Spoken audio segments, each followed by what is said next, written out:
안녕하세요. 셰프크루 대표 제리입니다. 자, 얼마 전에 엄청난 기사가 나왔죠? 지금 요식업 전체가 술렁이고 있습니다. 여러분 멜번 아시죠? 멜번에 있는 이제 주가 빅토리아 주인데 여기에서 엄청난 발표를 했었습니다. 고용주가 직원의 임금을 떼먹으면 최대 10년까지 이제는 징역을 살게 됩니다. 자, 그게 어떤 얘기냐? 이게 과연 환영할 만한 얘기냐? 아니면 노동자가 살 수 있는 아주 좋은 환경이 되느냐? 자, 여러분 한번 이 법에 대해서 자세하게 알아볼 필요가 있습니다. 그래서 이 대상은 워킹 학생들, 일반 학생들, 영주권을 준비하는 사람, 혹은 이제 막 호주에 정착하셨던 사람이 대상이 되는 이야기입니다. 사실 워킹 홀리데이 학생들은 호주에 매년 거의 한 몇만 명씩 들어와요. 엄청나게 많은 학생들이 들어온다는 뜻이죠. 근데 이 중에 대부분이 학력도 그렇고 영어도 그렇고 경력도 그렇고 그런 학생들이 돈을 벌기 위해 굉장히 많이 옵니다. 근데 이런 친구들이 일할 곳이 어디가 있느냐? 사실은 뭐 농장이나 공장 이런 데도 물론 있지만 대부분 한인업소에서 일을 많이 하게 됩니다. 물론 예전에 뭐 워홀들이 막 넘쳐나면서 막 서로 일을 하고 싶어서 이런 시절에 한인업소에서 물론 잘못은 했어요. 임금을 떼먹고 임금을 안 주고 이런 악덕 한인 고용주들이 물론 아직도 있지만 옛날에 엄청나게 많이 심하게 그러셨단 말이죠. 물론 지금도 돈 떼먹다, 뭐 나는 돈을 받아야 되는데 임금을 안 준다는 그런 얘기들이 페이스북에 엄청나게 많이 올라옵니다. 특히 이제 건설 쪽에서 일하시는 분들. 근데 건설 쪽은 특수한 상황이긴 해요. 왜냐면 이렇게 일을 하다가 또 다른 지역에서 이동하고 일을 하고 뭐 한 프로젝트를 땄다가 일을 해갖고 사업체를 날려버리고 막 이런 경우가 많기 때문에 이런 것도 조금 의외라고 생각하고 또 대신에 엄청나게 많습니다. 그런데 예를 들어서 뭐 스시잡이나 아니면 한인식당 같은 경우에는 업장이 거기 있지 않습니까? 그래서 보통은 임금 체불이라는 게 잘 일어나기는 어려워요. 근데 여기에서 업주가 인터뷰를 봤더니 이 친구가 되게 성실해. 근데 영어를 못해. 근데 일을 하려고 하는 사람도 영어가 안 되니까 나는 지금 빨리 일을 해야 돼. 그래서 한인잡을 찾았습니다. 어떻게 보면 윈윈인 상태죠. 그래서 고용주는 어차피 여기서 최저임금 받고 못할 건데 나는 그냥 캐시로 좀 주겠다. 그래서 조금 낮은 임금이지만 뭐 그래도 이 정도는 줄 수 있다. 그래서 최저임금의 이제 밑에 있는 그런 걸 캐시로 줍니다. 이 친구도 선뜻 받아들입니다. 왜? 빨리 일을 해갖고 돈을 벌어야 되니까. 근데 일을 했어요. 한 1년이 지났어. 근데 이 친구가 사장님하고 조금 틀어졌어요. 삔또가 좀 상한 거야. 그래서 신고를 했어. 이 사장님이 1년 동안 밥도 사주고 뭐 생일이면 생일 선물도 주면서 챙겨주고 이렇게 했는데 이 친구들은 신고를 해버린 거죠. 그럼 이 사장님은 여태까지 엄청나게 열심히 일을 해가지고 조그마한 스시가게를 내가지고 딱 세웠는데 징역을 10년을 가야 된다는 얘기예요. 10년을. 물론 그 엄청난 조사가 이루어지겠지만 이제는 윈윈인 상황이 많이 발생하지 않게 된다는 거.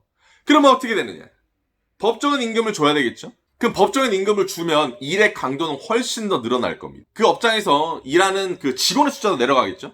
그러니까 당연히 업무 강도도 엄청나게 올라갈 수밖에 없어요. 업무 강도가 올라가면 어떻게 되느냐? 음식의 질이 떨어질 수밖에 없습니다. 그런 업종들마다의 그런 보이지 않는 룰들이 있어요. 그런 게 어떻게 보면 큰 생태계를 만들어가는 건데 물론 이런 좋은 법들이 생겨남으로써 그런 악덕 고용주 밑에서 상처받거나 아니면 인생에서 큰 것을 잃어버리는 사람들을 보호할 수 있는 수단이 될 수도 있지만 이제 고용주께서도 요즘에는 거의 시드니는 많이 바뀌었어요. 뭐 최저임금도 잘 지켜주시고 뭐 주말 수당이나 이런 것들도 정말로 잘 지켜주는 레스토랑들이 거의 다라고 생각하시면 됩니다.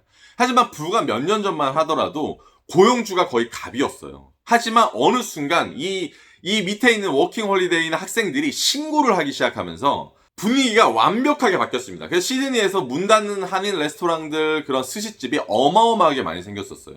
그래서 지금 같은 경우에는 이제 최저임금 혹은 그 최저임금에 준하는 그런 캐시들을 많이 주고 있는데 이제 여기서 공부하시는 학생들이나 이제 여기서 좀 이제 영주권자 뭐 이러신 분들은 이제 훨씬 더 좋은 소식이긴 해요. 하지만 이제 워킹 학생들에게는 좀 이제 불리한 소식이긴 하죠. 새로운 기회를 얻고 싶고 내가 경력이 없어도 그런 것들을 배울 수 있는 환경이 있었는데 이제는 그거는 없어질 거라고 봅니다. 업주에서는 당연히 인건비가 올라가게 될 거고요. 그거는 당연히 음식 퀄리티나 음식의 가격에 100% 영향을 미칠 수밖에는 없는 이제 상황이 된 거죠. 지금 이제 호주 시드니에서 어떠한 상황이 벌어지고 있냐면 거의 주에 4일제들이 굉장히 많이 생겨나고 있습니다. 주 4일을 어떻게 하느냐. 하루에 13시간씩 일을 시켜요. 그리고 3일을 쉬는 거예요.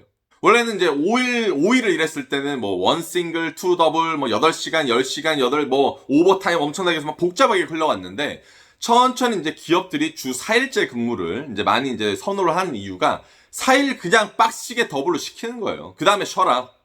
오히려 나는 그게 더 나은 것 같아. 그리고 얼마 전에 이제 큰 사건도 있었죠. 뭐 락풀의 대표적인 이제 얘긴 하지만 이제 임금체불이나 오버타임 때문에 이제 벌금을 엄청나게 두드러 맞으면서 거기서 일을 했던 사람들이 막 현금으로 몇만 불씩 받았던 사건도 있고, 얼마 전에는 엄청나게 유명한 5성급에서 옛날에 일했던 사람들까지도 그 오버타임을 시켜가지고 사실은 한 진짜로 5만 불, 6만 불 이렇게 토해냈던 적이 있어요. 그리고 제가 아는 지인도 갑자기 통장에 5만 불이 생겼었던, 그런 적도 있었습니다. 노동권은 정말로 이제 강화되고 있는 것 같고, 그런 복지들이나 이런 것도 따라오겠는데, 결국 내가 이렇게 엄청나게 고생을 하고, 경험을 쌓고, 내 사업을 원해서, 정말 힘들게 돈을 빌려거나, 정말 힘들게 내 사업체를 차렸는데, 너무나 많은 규제가 있을 것 같다는 얘기죠. 안 그래도 임금이 높은 판에, 누가 사업을 하겠냐고요. 그럼 개인적인 역량이 있는 사람들, 개인적인 그 탤런트가 있고 그런 엄청나게 큰 본인만의 스타일의 음식들을 자꾸 보기 어려워질 거라는 거.